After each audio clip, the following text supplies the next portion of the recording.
40 41 42 43 44 45 46 47 48 49 50 51 52 53 54 55 56 57 58 59 60 61 62 63 64 65 66 67 68 69 70 71 72 73 74 75 76 77 80 81 82 83 84 85 86 87 88 89 90 91 92 93 94 95 96 97 98 97 101 102 103 104 105 106 107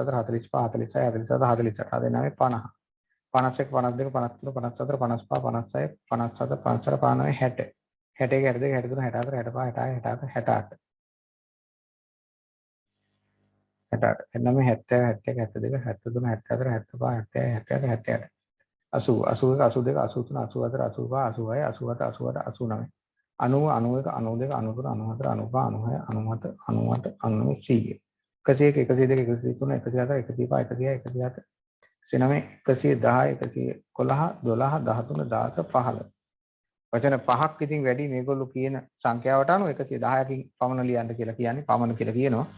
නමුත් අපිට මේ වචන පහක් අඩු වැඩි කරගන්න පුළුවන්. තම රටේ යටත් විත ආර්ථිකයට එරෙහිව ජාතික දේශපාලන පක්ෂ කලක සිට ජනතාව සංවිධානය කරයි. ඒත් ආර්ථිකය පිළිබඳව අවබෝධය රහිත බැවින් අනාගතය පිළිබඳ පැහැදිලි අදහසක් දුන්නට නැත. තම රටට ඇත් ස්වාභාවික සම්පත් රටට ඇත් අයින් කරමුකෝ. තමා සතු කියලා දාමු. තමන් සතු ස්වාභාවික සම්පත් පිළිබඳව හොයන්න නැතෙන්නේ. ප්‍රායෝගික දැනුමක් ඔවුන්ට නැති බැවින් නව ආර්ථික ක්‍රමවේද වෙත යොමු වීමට නොහැකි නැත්තෙන්න ඕනේ.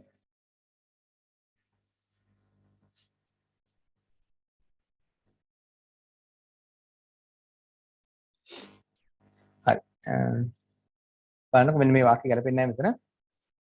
තමන් සතු ස්වාභාවික සම්පත් පිළිබඳව ප්‍රායෝගික දැනුමක් ඔවුන්ට නැති බැවින් නව ආර්ථික ක්‍රමවේද වෙත යොමු වීමට මේකට එන් කරමු. මධ්‍යම පන්තිය අපොහොසත්ය.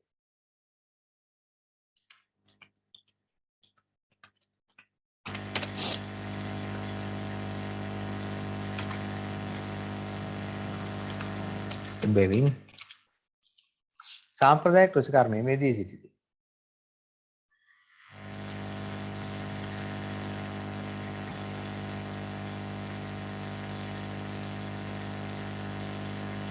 ඔවුන්ට අනුව ජාතික ආර්ථික දේශීය නිෂ්පාදන මතම ගෙඩ නැගිය යුතුයි.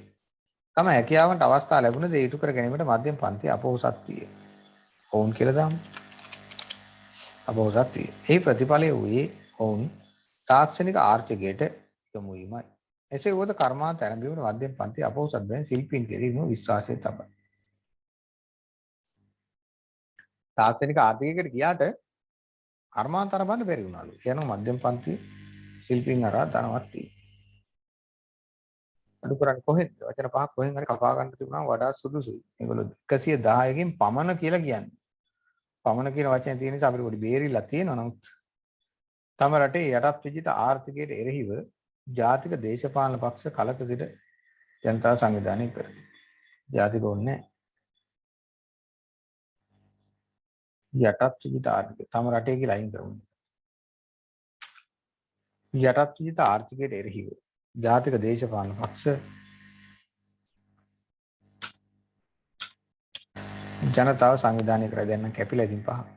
ඒත් ආර්ථිකය පිළිබඳව අවබෝධයේ රහිත බැවින් අනාගතය පිළිබඳ පැහැදිලි අදහසක් වුන්ට නැති. මෙතන නම් අඩු කළ හැකි මෙහෙම තනි වාක්‍යයකින් මේ කිව්වේ කෙලින්ම. නිසි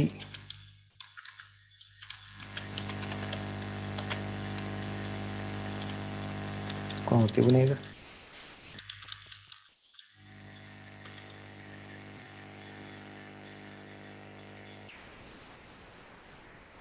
ආර්ථිකය පිළිබඳ අඩු අවබෝධය නිසා මෙහෙම තියමු කොහොම තියමු ඔබ වචන ගාන 112ක් විතර වෙන්න ඇත්තේ දැන් හරි වචන ගණන වචන ගණන 112 ඒගොල්ලෝ 110කින් පමණ කියලා කියන්නේ පමණ කියලා කියනවා ඉතින් සීමාවක් දීලා නැහැ 110කින් පමණ ලියන්න කියලා කියනවා පමණ කියලා කියනවා වචන ගාන ওই විදිහට අපි දානවා 112යි කියලා ඊට දානවා මාතෘකාව මොකද්ද මාතෘකාව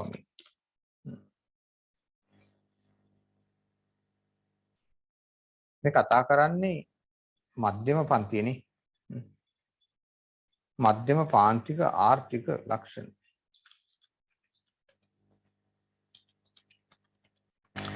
ආර්ථික මධ්‍යම පාන්තික ආර්ථිකය කියලා දාමුකෝ වඩා සුදුසුයිනේ වචන තුනයි මධ්‍යම පාන්තික ආර්ථිකය ඕක එකක් දාලා ගන්න එතකොට ඒක හොඳින් ගැලපිලා එනවා උත්තරයකට නේ මේක ටිකක් සංකීර්ණයි ඡේදය ඒගොල්ලෝ දෙකක් කතා කරනවා මේක ඇතුලේ ඒ තමයි මේ සාම්ප්‍රදායික කෘෂිකර්මාන්තයේ හරහා තමයි ඒගොල්ලෝ යැපෙන්නේ හැබැයි තාක්ෂණික ආර්ථිකයකට ගියාට ඒ පිළිබඳ අඩු අවබෝධයෙන් හින්දා මධ්‍යම පන්තියේ කර්මාන්තර බන්න බැරි වුණා ලාංකික මධ්‍යම පන්තියේ ඒගොල්ලන්ට කර්මාන්තර බන්න බැරි වෙච්ච හින්දා ශිල්පීන් කෙරෙහි විශ්වාසය තියෙන මේ ගොවියෝ කියන අය තමයි මම ශිල්පීන් කියලා ගත්තා ශිල්පීන් කෙරෙහි විශ්වාසය තබලා ඒගොල්ලෝ ඉන්නවා ඒක නිසා ඒගොල්ලන්ට ධනවත් වෙන්න තියෙන මාර්ගය අඩුයි කියලා කියනවා. මේ ලීගියට අනුව කියනවා මධ්‍යම පන්ති අනෙක් රටවල් එක්ක සංසන්දනය කළා නේ මේක කියනවා ඇත්තේ. ධනවත් වෙන්න තියෙන මාර්ගය ඊට පස්සේ අඩුයි මොකද අපිට කාර්මික ආර්ථිකයකට තල්ලු වුණාට ඒ පිළිබඳ අපිට දැනුම නැති නිසා අපි අර සාම්ප්‍රදායික කෘෂිකර්මාන්තයේම ඇලී ගලී සිටියලු මධ්‍යම පන්ති ඔක තමයි මේකේ කියන මූලික අදහස. හරි. ඒකයි සාම්ප්‍රදායික කෘෂිකර්මය කියලාම ගත්තේ. හරිද? ඒතර මෙන්න මේ ටික තමයි ඊටාම වැදගත් වෙන්නේ මේකේ. අපි මේ කතා කරපු කොටස් දෙකේ. ඊගාට අපි මේ ටියුට් එක සම්පූර්ණ ඉවරයි. ඊගාට අපි යනවා කතා කරන්න රචනයක් පිළිබඳව ඔයාලට මම කිව්වේ ශ්‍රී ලංකාවේ සංවර්ධන වැඩසටහන් ශ්‍රී ලංකාවේ සංවර්ධන ක්‍රමවේද ඒ වගේ මාතෘකාවක් අපි ගමු. ශ්‍රී ලංකාවේ සංවර්ධන ක්‍රමවේද වගේ එකක්. හරිද? ශ්‍රී ලංකාවේ සංවර්ධන ක්‍රමවේද මේ රාකාරේ වදින්නේ මොකක් හරි වෙලා. ශ්‍රී ලංකාවේ සංවර්ධන ක්‍රමවේද ඒ වගේ මාතෘකාවක් අපිට මේ රහ පුළුවන් ගන්න දැන් අපි ශ්‍රී ලංකාව කියන තත්ත්වය ගත්තාම කොහොමද මේක එන්නේ කියලා ගන්න පුළුවන්. දැන් උතන සංවර්ධන ක්‍රමවේද කියන එකට අපි මම කියලා තියෙනවා ඔබට නේද මේක නිකම්ම අපි පටන් ගන්නෙ නෑ කියලා. ඒකට අපි දානවා මෙහෙම.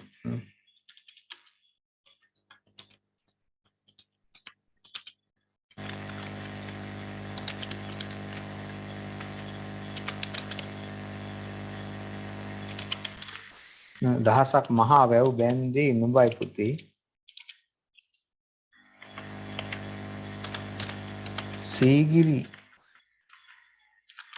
ගලේ කවි ලිව්වේ නුඹයි පුතේ මම ඒකට ලියන්නේ මේකේ මැදුරේ මෙදා නිදියන්නේ නුඹ පුතේ කියලා නේද ඒක අපිට ගැලපෙන්නේ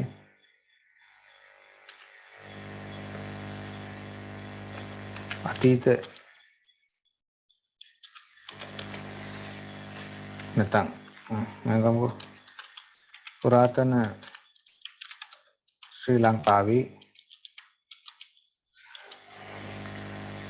සංවර්ධනීය පිළිබඳව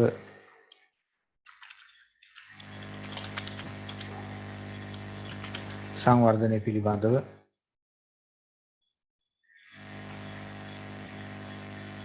කියවෙන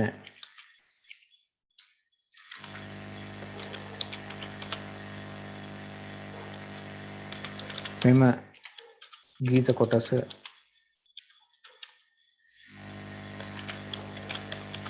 අතීත සංවර්ධනය උදෙසා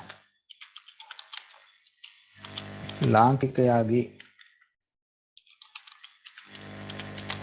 කැපවීම පෙන්වන්නකි.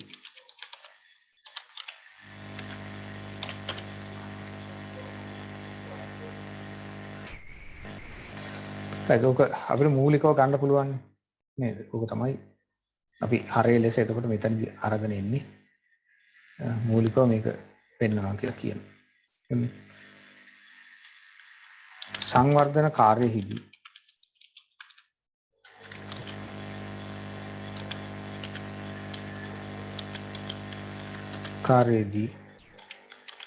අත්‍යවශ්‍යම සංවර්ධන කාර්යයේදී අත්‍යවශ්‍යම අංශ දෙකක් ලෙස කෘෂිකාර්මික සංවර්ධනය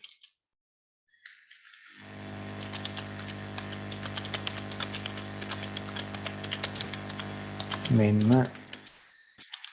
කාර්මික සංවර්ධනය හා බැඳුණු ක්‍රියාකාරකම්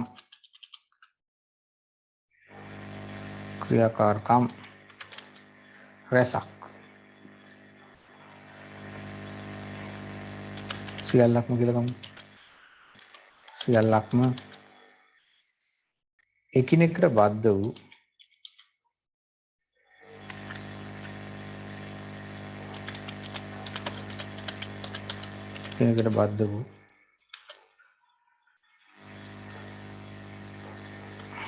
අංශ ලෙස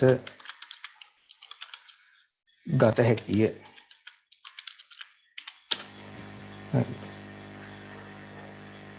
එමෙන්ම අතීත සංවර්ධනයේදී සමාජ අපි අංශ කීපයක් කතා කරනවා. ආර්ථික, දේශපාලනික මෙන්ම පාරිසරික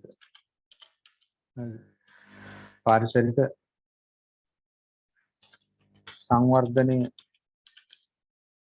පිළිබඳව අවධානය යොමු කර තිබිනි.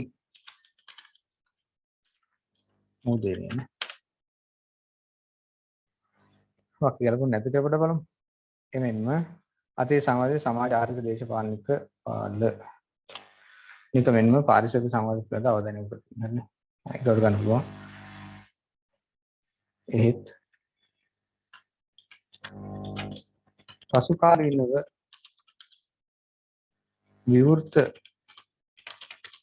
ආර්ථිකය සමග ඇති වූ අපේ කියන යැපුම් මානසිකත්වය කියලා. යැපුම්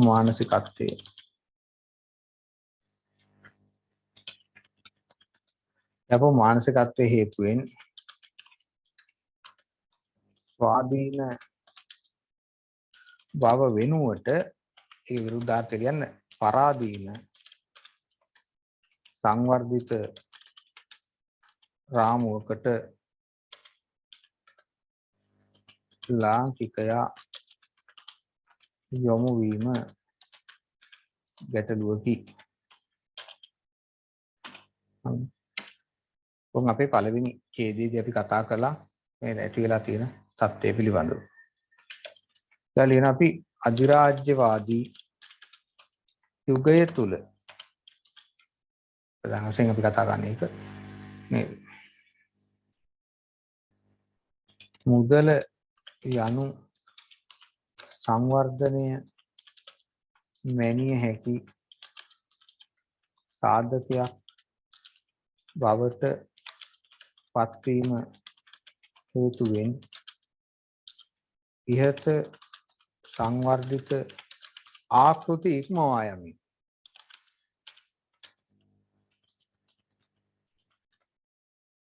සංවර්ධිත ආකෘති ඉක්මවා යමි. ආනයන අපනයන ආර්ථිකයකට අප යොමු වීම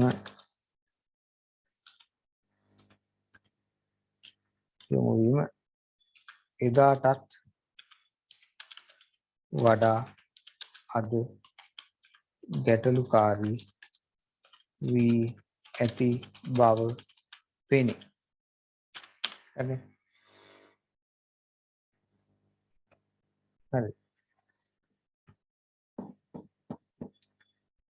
ඊගාට තමයි ඔය මූලික අප යොමු වීම මෙහෙම ගැටලුකාරී තත්ත්වයක් කියලා වෙලා අපිට පේනවා කියලා කියනවා. හරි. ඊගාට අපි ලියන්න නම් මෙහෙම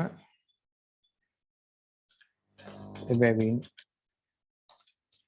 නූතන සංවර්ධන ව්‍යාපෘති අතීතය ගැන කියලමු.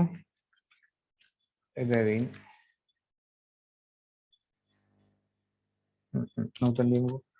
නූතන සංවර්ධන ව්‍යාපෘති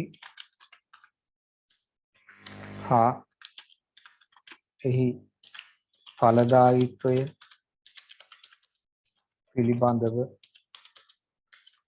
ශක්‍යතා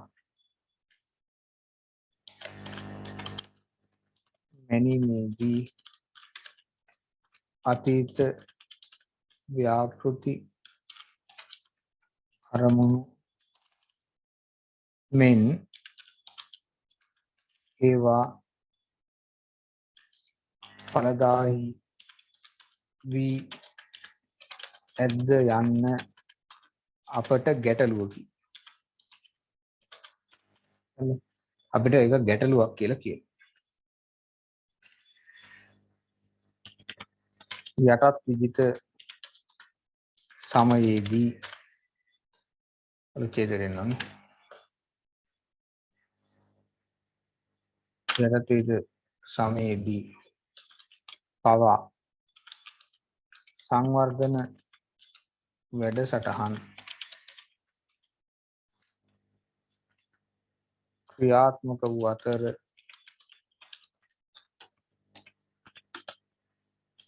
එහිදී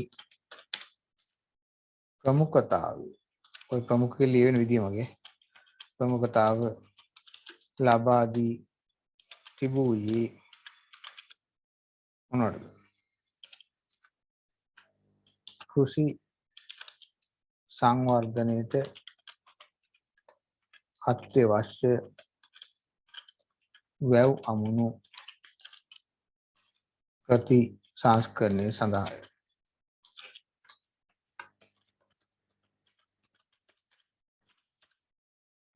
ප්‍රතිසංස්කරණය සඳහාය.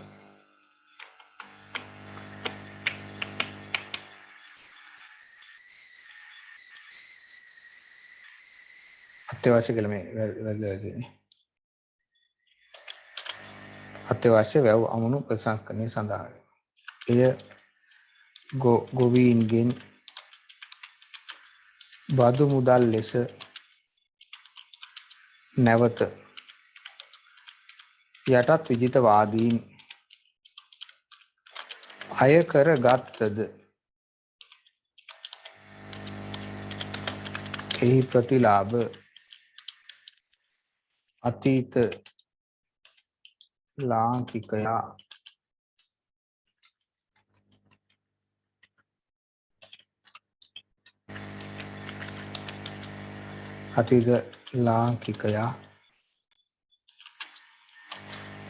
ලැබූ බව නොරහසකි.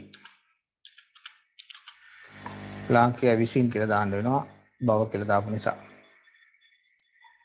විසින් ලැබූ බව නොරහසකි.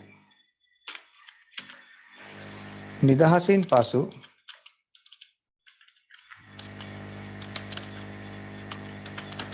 දේශීය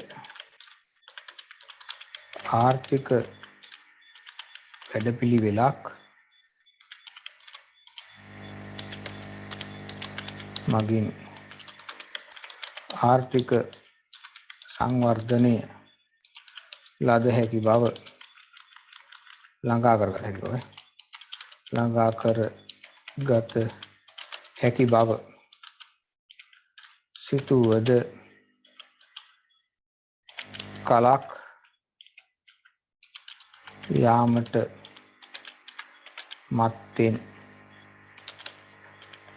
හඳුන්වා දුන්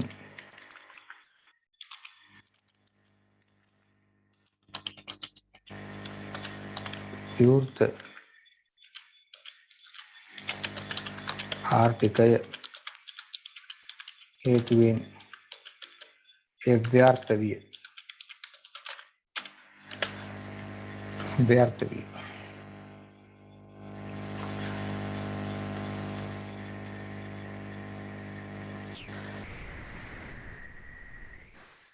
1970ට පෙර 74 කියලා තමයි වෘත්තාතියේ 77ට පෙර සංවර්ධනකාරී මූලික වගකීම රජයේ මත පැවරුණද ඉන්පසු ඒ සඳහා පෞද්ගලික අංශයට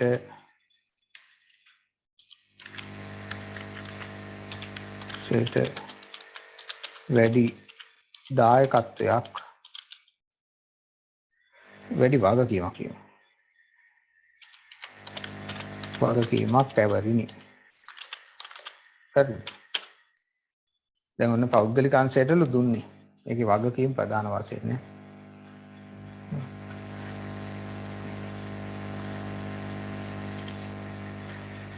1948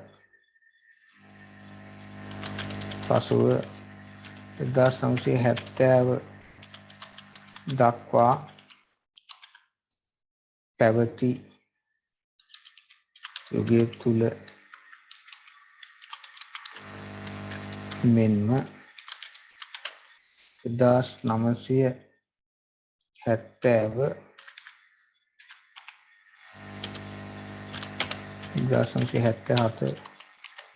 යුගය තුලද රාජ්‍ය දායකත්වය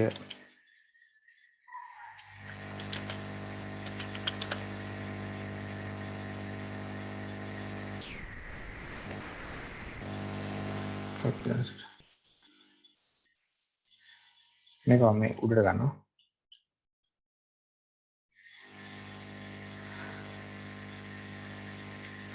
මෙතන දානවා. ඒකෝනේ 1948න් පසුව 1970 දක්වා පැවති යුගය තුල මෙන්ම 1970-77 යුගය තුලද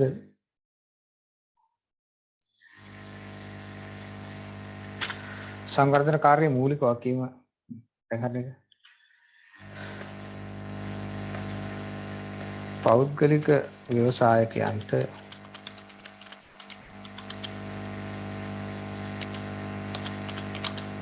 පෞද්ගලික ව්‍යවසායකයන්ට ආර්ථික අවස්ථා විවරවත්ම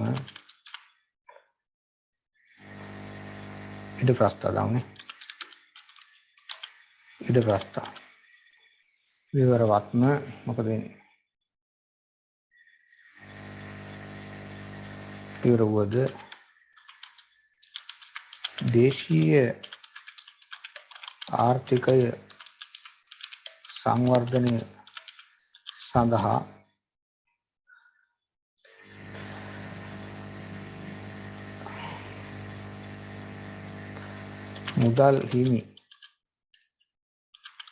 මුදල් හිමි මධ්‍යම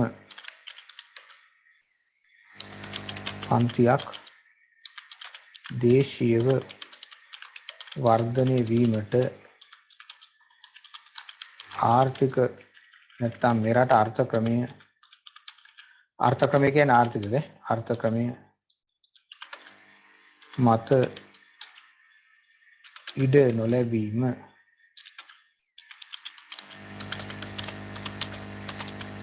ගැටලුවකි.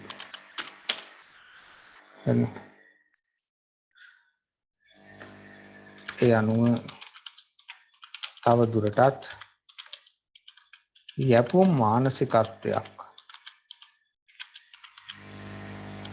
කත්වයකින් පෙළෙන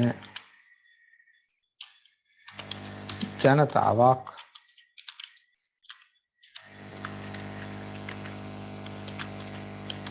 ශ්‍රී ලංකාවට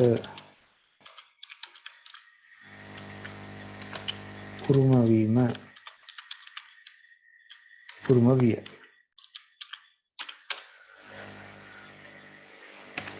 ඊළඟ ඡේදයට යනවා. වර්තමානයේදී ප්‍රජා මූලික සංවර්ධනය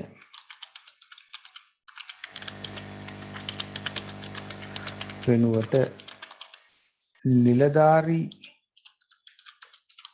වාදී සංවර්ධනය ක්‍රියාත්මක කිරීමෙන්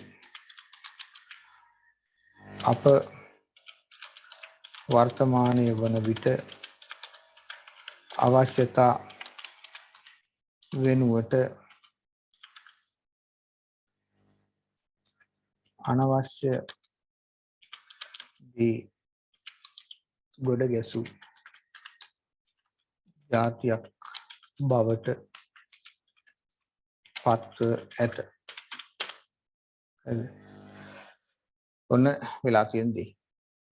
මොකද වෙලා තියෙන අපි අවශ්‍යතාව වෙනුවට අනවශ්‍ය දේවල් කුඩ ගහපු ජාතියක් බවට පත් වෙනවා. එමෙන්ම සමස්ත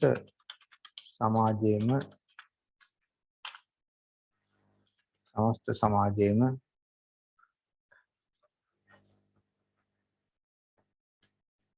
සමාජ පිළිබඳව සැලකිල්ල යොමු කිරීමේදී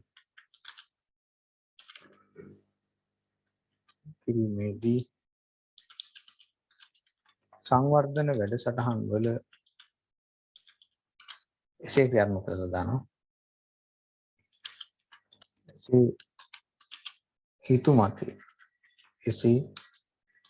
හිතුමතේ ක්‍රියාත්මක කළ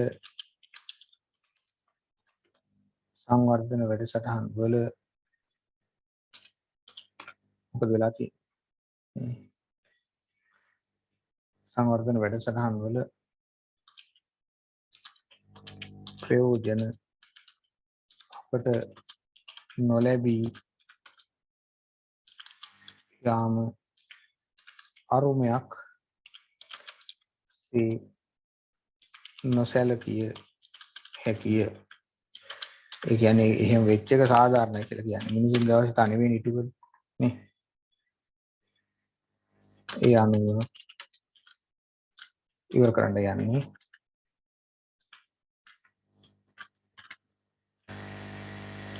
මේ අකුර ශ්‍රී කියලා ගන්න බෑවනේ. ඒ අනුව ශ්‍රී ලංකාවේ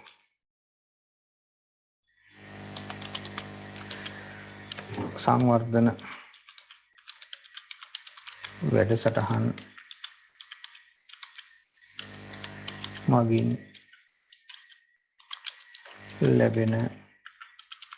ලැබුණු කියලා දාමුකෝ ලැබුණු ප්‍රතිඵල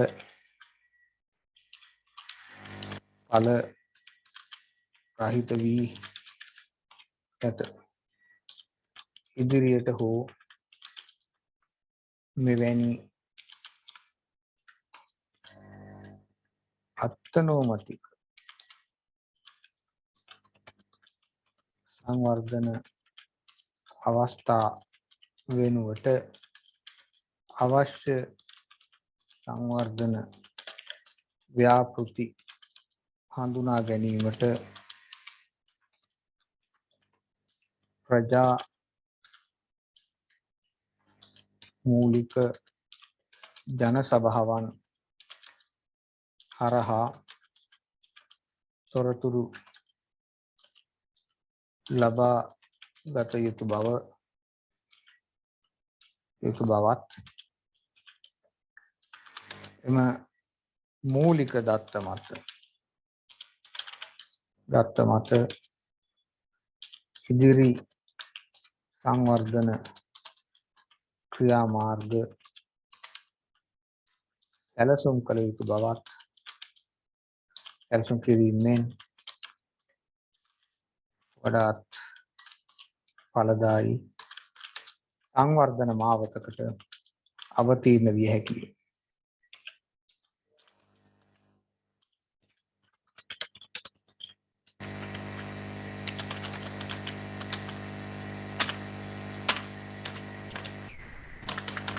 හරි. ඕක තමයි මේ සංවර්ධන වැඩසටහන් පිළිබඳව අපිට ශ්‍රී ලංකාවේ සංවර්ධන ක්‍රමවේද පිළිබඳව කතා කරනකොට පුරාතන ශ්‍රී ලංකාවේ සංවර්ධනය පිළිබඳව කියවෙන මෙම ගීත කොටස අතීත සංවර්ධනයේ උදෙසා ලාංකිකයාගේ කැපවීම පෙන්වන්නකි. සංවර්ධන කාර්යයේදී අත්‍යවශ්‍යම අංශ දෙකක් ලෙස කෘෂිකාර්මික සංවර්ධනය මෙන්ම කාර්මික සංවර්ධනය හා බැඳුණු ක්‍රියාකාරකම් සියල්ලක්ම එකිනෙකට බද්ධ වූ අංශ ලෙස ගත හැකිය. එමෙන්ම අතීත සංවර්ධනයේදී සමාජ ආර්ථික දේශපාලනික මෙන්ම පාරිසරික සංවර්ධනයේ පිළිබඳව අවධානය යොමු කර තිබිනි. ඒත් පසු කාලීන විවෘත ආර්ථිකයේ සමග ඇති වූ යැපූ මානසිකත්වයේ හේතුවෙන් ස්වාධීන බව වෙනුවට පරාධීන සංවර්ධන රාමුවකට ලාංකිකයන් ගැටලුවකි.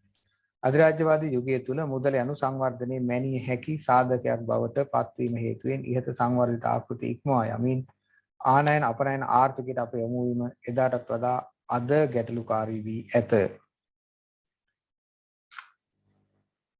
ඇති බව පෙනේ. එබැවින් නූතන සංවර්ධන ව්‍යාපෘතිය එහි ඵලදායීත්වය පිළිබඳ ශක්්‍යතා මැනීමේදී අතීත ව්‍යාපෘති අරමුණු මෙන් ඒවා ඵලදායී වී ඇද්ද යන්න අපට ගැටලුවකි.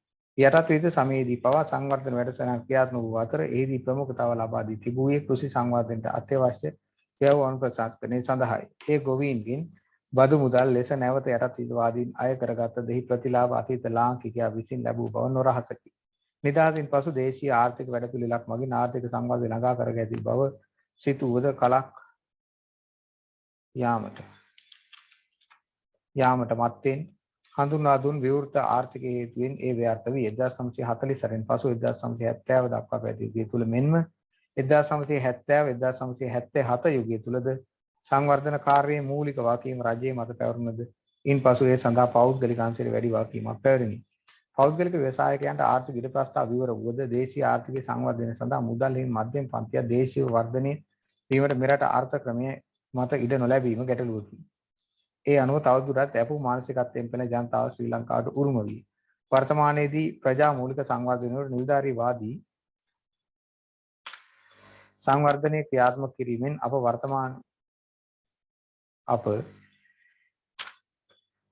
අප අවශ්‍යතාව වෙනුවට අනවශ්‍ය දේ ගොඩ ගැසූ ජාතියක් බවට පත්ව ඇත.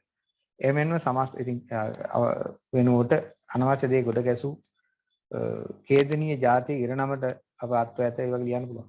එමෙන්ම සමස්ත සමාජය පිළිබඳව සැලකිලි යොමු කිරීමේදී එසේ හිතුමතේ ක්‍රියාත්මක කළ සංවර්ධන වැඩසටහන්වල ප්‍රයෝජන අපට නොලැබී යාම අරුමයක්සේ නොසැලකිය හැකිය. ඒ අනුව ශ්‍රී ලංකාවේ සංවර්ධන වැඩසටහන මගින් ලැබුණු ප්‍රතිඵල ඵල රහිත වී ඇත. ඉදිරියට මෙවැනි අත්නොමතික සංවර්ධන අවස්ථාව වෙනුවට අවශ්‍ය සංවර්ධන ව්‍යාපෘති හඳුනා ගැනීමට ප්‍රජා මූලික ජන සභාවන් හරහා තොරතුරු ලබා ගත යුතු බවත් එම මූලික දත්ත මත සංවර්ධන ක්‍රියාමාර්ග සැලසුම් කිරීමෙන් වඩාත් ඵලදායී සංවර්ධන අවතීර්ණ විය හැකි බව හැකිය.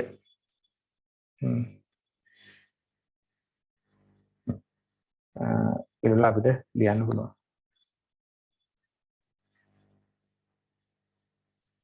ඔක්කොම පෙබරවාරි මාසෙන් පස්සේ විභාගය. පෙබරවාරි මාසෙන් පස්සට යනවා. මොකද පෙබරවාරි මාසයේ උසස් පෙළ විභාග කාලසටහන දාලා තියෙනවා මාසෙම යනවා නේද? උසස් පෙළ ශිෂ්‍යත්වය තිබ්බාම ඒ නිසා පෙබරවාරි මාසයෙන් පස්සේ තමයි ඔය තරඟ විභාග පවත්වන්නේ. එහෙම එකක් තියෙනවා ඉතින්. හරි එහෙනම් අපි අද දිනේට පන්ති අවසන් කරමු. අපි සෙන්සුරාදා ප්‍රශ්න පත්‍රයක් සාකච්ඡා කරනවා. ඒක මම ඔබට ලබා දෙන්නම් ඉදිරියේදී. ඒ අනුව එකට සම්බන්ධ වෙන්න. ඒකට සම්බන්ධ වෙලා අපි පවත්වාගෙන යමු. මේ සම්බන්ධයෙන් ඔබට මොනවා හරි ගැටලුවක් තියෙනවා නම් කියන්න පුළුවන්.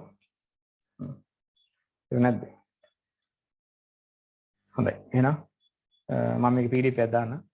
අද දවසේ අපි පන්තිය සමාප්ත කරමු. සියලු දෙනාටම සුබ රාත්‍රියක් වේවා.